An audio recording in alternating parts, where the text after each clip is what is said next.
Hello গরিমা, হ্যাঁ বলো। কি ব্যাপার, আজকে আমার বিয়ে আর তুমি তো একবারও আমাকে উইশ করলে না। আচ্ছা, আজকে বিয়ে তোমার একার, আমার নয়? তুমিও তো আমাকে উইশ করলে না। তো তুমিও তো আমাকে উইশ করতে পারতে। আচ্ছা বেশ, আমি তোমাকে উইশ করিনি, আমি এখন উইশ করছি। All the very best. আমি আশীর্বাদ করছি যে তোমার বিয়েটা খুব ভালো হোক।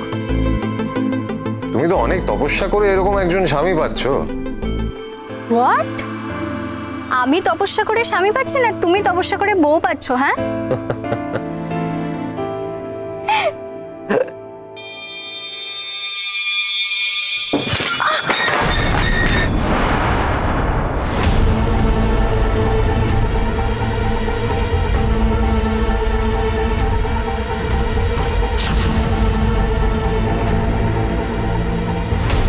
এক সেকেন্ড গরিমা, দাঁড়াও তো, আমি কল ব্যাক করছি। আরণ্যক শোনো শোনো। আর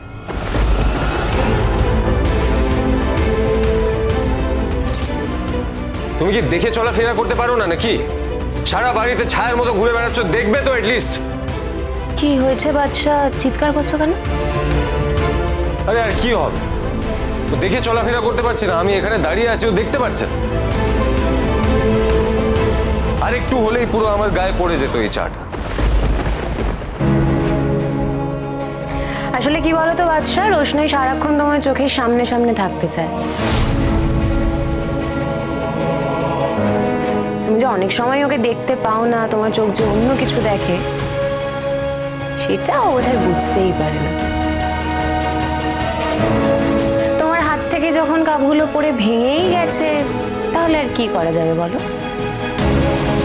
পরিষ্কার করো।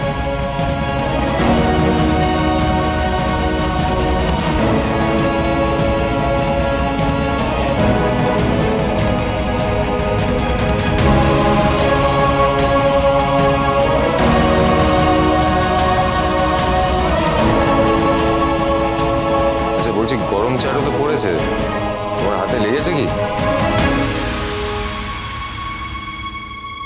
আমার আর কিছুতেই লাগে না স্যার, আমার নার্ভগুলো সব ফোঁটা হয়ে গেছে।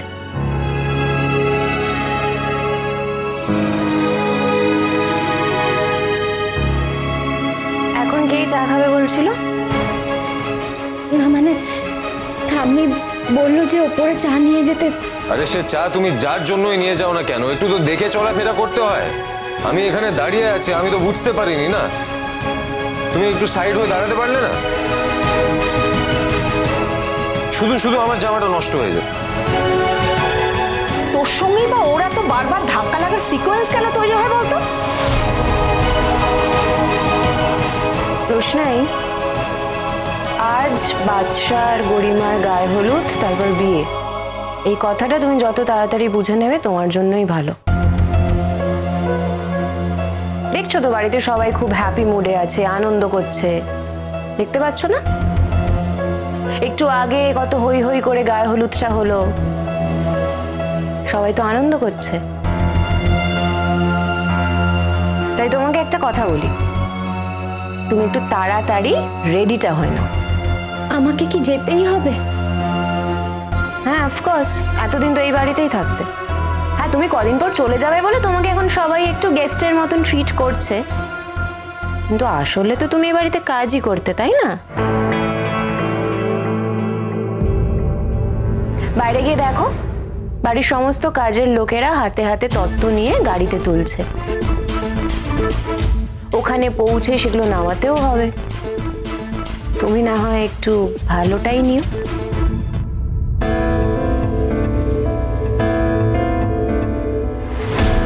আমি আসছি।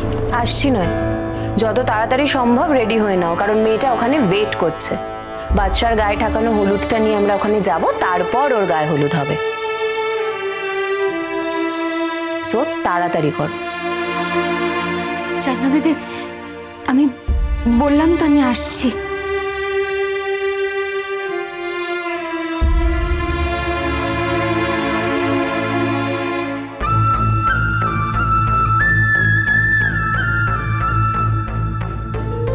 আমাকে যেমন শাস্তি দিয়েছো, তেমন তোমাকেও অপমানিত হতে হচ্ছে।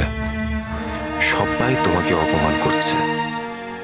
তুমি যখন আমাকে রিফিউজ করেছো, আমার ভালোবাসা রিফিউজ করেছো, তখন দেখো, জাস্ট দেখো এই পৃথিবীটা কতটা বদলে যেতে পারে।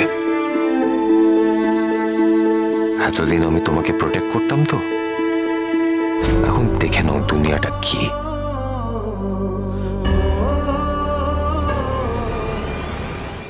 বাহ, সবাই রেডি হয়ে গেছো? আচ্ছা, তোমরাই তো বিয়ের সব কাজকর্ম করবে, তাই তোমাদের হাতেই সব এগুলো দিয়ে দিলাম। তত্ত্বগুলো তোমরাই নিয়ে যাবে। হ্যাঁ, ওই বাড়ি থেকে যা পাওয়ার পাবে, আর আমরাও দেব বিয়ের পর। ধরো, সে তো জানি আমরা এ বাড়ি ও বাড়ি দু বাড়ি থেকেই তো উপহার পাবো গো। পাবে তো, নিশ্চয়ই পাবে। এ আমার একমাত্র ছেলের বিয়ে হচ্ছে, পাবে না? অনেক কিছু পাবে। আর যাও না একবার ওই বাড়িতে, দেখবে আমার বৌমাকে গিয়ে, চোখই ফেরাতে পারবে না। এমন বৌমা লোকে কপাল করে পায়, বুঝেছো? সব ভালো হোক গো বৌদি তোমাদের, শুধু আমরা গরিব মানুষ, আমাদের একটু খুশি করে দিও, তাতেই হবে। চিন্তা করো না, তোমরা কাজটা ভালো করে করো, ঠিক পাবে।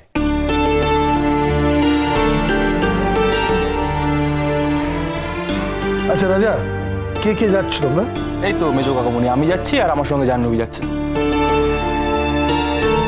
আর আমি, আমার নামটা বলছো না যে? আরে তুই তো আছিসই, তোকে তো না বললেও তুই যাবি। আচ্ছা, তাহলে রোশনাইকে কি দিচ্ছ?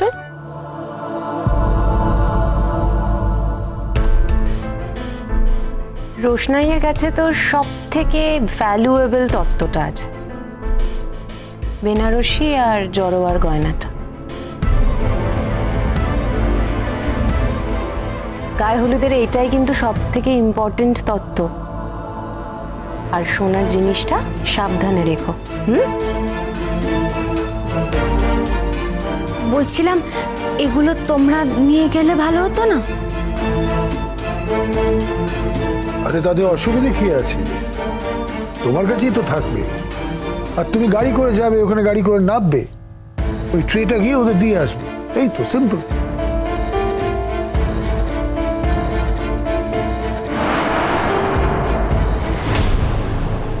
তুমি তো অন্য সময় খুব প্রতিবাদ করতে পারো রোশনাই, কোথায় এখন তো করছো না। তোমাকে কাজের লোকের সঙ্গে দাঁড় করিয়ে একই রকম পোশাক পরিয়ে হাতে তত্ত্ব ধরিয়ে পাঠিয়ে দিচ্ছে, তুমি চুপ করে দাঁড়িয়ে আছো। আমাকে তো তুমি কোনো ব্যাপারে মাথা গোলাতে না করেছো, তোমার ব্যাপারে আমাকে ভাবতে না বলেছো। তুমি বলেছো তোমারটা তুমি নিজেই সামলে নেবে। কোথায় কোথায় সামলাচ্ছ তুমি?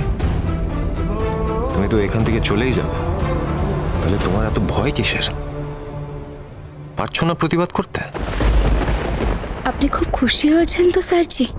এই দেখুন, আপনার বিয়ের তত্ত্ব নিয়ে আমি আপনার বউয়ের কাছে যাচ্ছি। বাকি তত্ত্বওয়ালীদের সঙ্গে আমিও তত্ত্ব নিয়ে যাচ্ছি, একই রকম পোশাক পরে। আপনার নিশ্চয়ই খুব ভালো লাগছে। তাহলে তাহলে মিথ্যে এর আগে আমার হয়ে প্রতিবাদ কেন করতে? আমি তো তখনও বলেছিলাম আমার বিষয়ে আপনি মাথা ঘামাবেন না, তখন তো শোনেননি। তার মানে এখন আপনি আমাকে একজন আশ্রিতা আর কাজের লোক ছাড়া কিছুই ভাবেন না। যদি বেঁচে থাকি, একদিন অন্য রূপে আপনার সঙ্গে আমার দেখা হবে স্যারজি, আই প্রমিস।